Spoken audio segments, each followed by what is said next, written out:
Ce matin, j'aimerais peut-être faire le point, parce qu'on arrive près de la saison hivernale, faire le point sur le programme de plantation d'arbres dans la ville de Gatineau.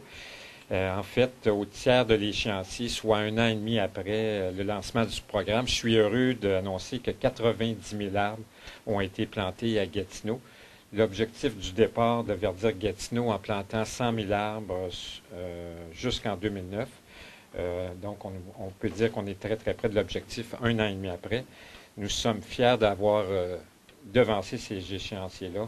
Nous sommes maintenant persuadés que nous atteindrons notre objectif en l'an 2008. Ces arbres plantés un peu partout à Gatineau ont été également comptabilisés dans la campagne pour 1 milliard d'arbres de l'Organisation des Nations Unies. Ce programme n'aurait vu le jour sans l'aide de nos généreux partenaires, la Fondation canadienne de l'arbre, entre autres, la Banque TD, la Corporation Saint-Laurent, ainsi que le ministère des Ressources naturelles et de la Faune du Québec. Ce sont nos principaux collaborateurs jusqu'à présent. Je les remercie chaleureusement de leur appui. Enfin, je tiens à remercier aussi toutes les associations de quartier, les organismes communautaires, les citoyens, qui ont grandement contribué au succès du programme. J'aimerais aussi remercier les élus, les conseillers municipaux, qui eux aussi ont adhéré dans chacun de leurs quartiers à des plantations d'arbres. Ces plantations d'arbres-là sont très, très, très, très populaires. Puis j'aimerais aussi remercier, en terminant ce matin, tous les employés municipaux qui ont collaboré à ce programme-là. Il y a une politique arboricole qui est en développement. C'est rendu où, ça? Ça va faire partie de la politique environnementale de la ville de Gatineau. Il y a un des 6 volets à l'intérieur de cette politique-là qui touche le volet des arbres. Et c'est rendu où présentement? Est-ce que c'est terminé? Non, on est au début. On est à consulter les citoyens actuellement. Il y aura une deuxième phase de consultation au printemps. Et cette politique-là sera présentée au début de l'automne 2008. 90 000 arbres, est-ce que vos services savent combien ont survécu? Non, mais on a une idée. L'objectif, c'est d'en planter environ 30 000 de plus, parce qu'on s'attend à peu près à 20 d'arbres qui ne connaîtront pas la croissance qu'il faut.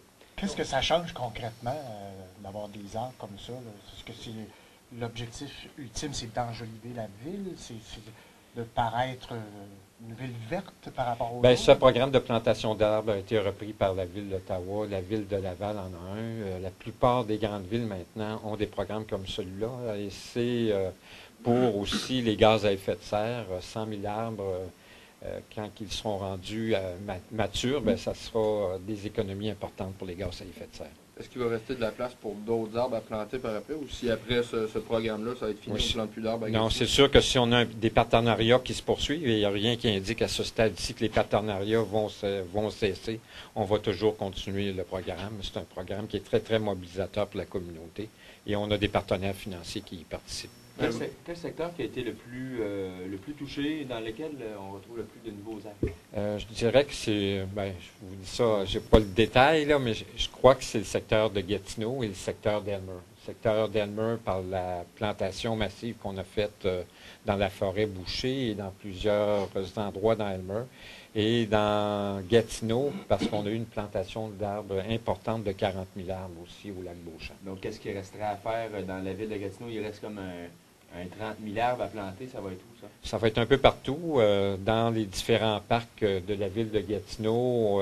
Et aussi, on donne 2 à 3 fois par année des arbres aux citoyens qui veulent en planter dans leur cours. Il y a aussi un programme pour les citoyens. Vous êtes proche de l'objectif. Avez-vous un autre défi environnemental comme celui-là pour l'avenir? Il va certainement en avoir d'autres, mais je vais laisser la politique se faire. Jusqu'à date, là, les gens répondent bien là, aux soirées de consultation qu'on a fait. Et j'ai très hâte de voir qu'est-ce que les citoyens vont nous proposer. Complexe sportif, les appels d'offres sont lancés. On a vu ça dans les journaux ce matin. Oui, ils sont lancés. On est confiant qu'on va avoir autant de soumissionnaires et la soumission se termine à la fin janvier. Donc, à la fin janvier, on pourra décider vers quelle firme on va aller. Là, il n'y a pas de prix de plafond qui a été annoncé, en tout cas dans l'encadré ce matin de l'appel d'offres. Oh, il y a un prix plafond qui a été identifié par les membres du Conseil, là, qui est de l'ordre de 50 millions et qui est connu de tout le monde. Qu'est-ce qui va arriver avec la première tranche de soumissionnaires où ça n'a pas fait l'affaire? Ah, Est-ce qu'ils ont demandé des compensations? Non, ils n'ont pas demandé de compensation, puis j'ai l'impression que tout le monde va resoumissionner parce que c'est un projet important pour Gatineau. Puis 50 millions, bien, c'est quand même un bon projet là, pour ces soumissionnaires-là. Il y avait eu des frustrations quand même pour les montants investis. Là. Oui, mais chacun peut resoumissionner et les coûts sont beaucoup moins grands là, pour ces entreprises-là qui décident de redéposer une soumission. C'est encore le concept design build ou Oui, clé c'est en main? encore ce concept-là. Il n'y a rien qui a changé vis-à-vis ça. Avez-vous l'intention de multiplier ce genre de projet-là, de clé en main design build, pour les prochains projets à Gatineau? Il faudra voir. Là, c'est aux membres du Conseil à le décider, mais quelquefois, il y a des grands avantages à aller vers ça, notamment pour les délais de livraison. Ça va beaucoup plus rapidement. Là, ça a échoué une première fois. Vous n'avez pas peur qu'on se retrouve avec le même scénario? Non, j'ai pas peur, je suis confiant, puis on a bien hâte à la fin janvier. Maintenant, le complexe de glace, la ville de Gatineau qui pourrait s'engager à louer du temps de glace pour ce projet privé-là. J'ai appris ça par les journaux, j'en avais entendu vaguement parler, mais je souhaite, en tant que maire, de recevoir cette présentation-là. Et on me dit que la présentation, je vais l'avoir prochainement. Donc, c'est un projet... il y a quelques personnes de Gatineau qui m'en ont parlé, mais j'attends une présentation là, vraiment plus formelle pour pouvoir me prononcer. Mais ça me semble un bon projet là, parce que le projet va être financé par le privé. Pour vous, il y en manque des glaces? Il y a un grand besoin de glace. On le voit, il y a beaucoup d'équipes de Gatineau dans le hockey mineur qui doivent faire des pratiques à l'extérieur de la ville de Gatineau. Et c'est un projet qui est bienvenu dans Gatineau. Mais est-ce que, en terminant, est-ce qu'il n'y a pas un problème de gestion aussi des glaces qu'il faut revoir? Parfois, on voit des pratiques d'équipes, 2 équipes sur la même glace, puis l'heure de suivante, il n'y a pas personne sur la glace. Bien, ça, je laisse mes services, c'est eux autres les spécialistes, mais on divise les glaces, c'est vrai, à l'occasion pour des groupes d'âge là, beaucoup plus bas, comme les 5-6 ans, les moustiques, là, c'est ces groupes d'âge-là qui sont plus bas et on peut diviser la glace en deux.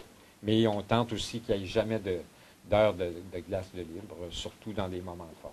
Est-ce qu'il ne faut pas avoir une gestion plus... On fait déjà une gestion plus serrée. On a déjà des rectificatifs qui avaient été demandés par le conseil municipal et ça a déjà été fait. Il faudra voir. Je n'ai pas reçu de rapport s'il y avait encore beaucoup de ces heures-là, mais je sais que ça a été diminué de beaucoup.